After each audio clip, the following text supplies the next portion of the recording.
komið í sæl. Í dag hefur verið suðvestlæg átt með éljum sunnan- og vestanvert landið en þurrt og bjart á norðausturlandi.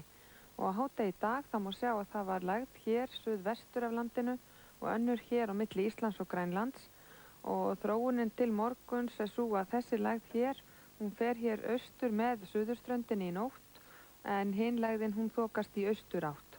Þannig að það gæti orðið slitta eða snjókoma hér allt sunnanvert landið tíma í kvöld og fram á nótt.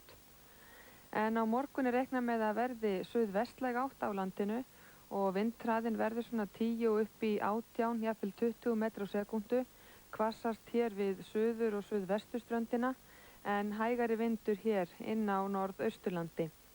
Og það má búast við éljagangi allt sunnan- og vestanvert landið og jafnvel talsverð ofankoma tíma á vesturlandi en á norðaustur- og austurlandi er líklega skýjað með köflum og yfirleitt þurrt, þó það gæti komið stöku él.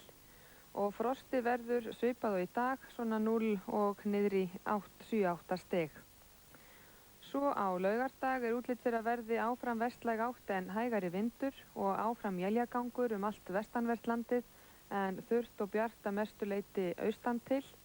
En svo á sunnudag er gert ráð fyrir að verði vaxandi suðaustanátt og hádegi verður vindur líklega svona 10 til 18 metrar á sekúndu en það er búist við að verði víða stormur kvöldið, fyrst í suðaustanátt og svo líklega í suðvestanátt.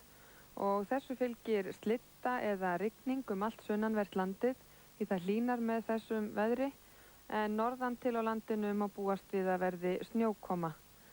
Og svo á mánudag er útlit fyrir að verði norðvestlæg átt og að verði nokkuð hvasst hér á norðausturhorninu og eins suðaustanlands fram eftir degi og það verði víða éljagangur og skafrenningur en svo verður hægari vindur seinnipartinn á mánudag og það frystir aftur. En lítum nánar á þetta eftir 10 fréttir. Verið þið sæl.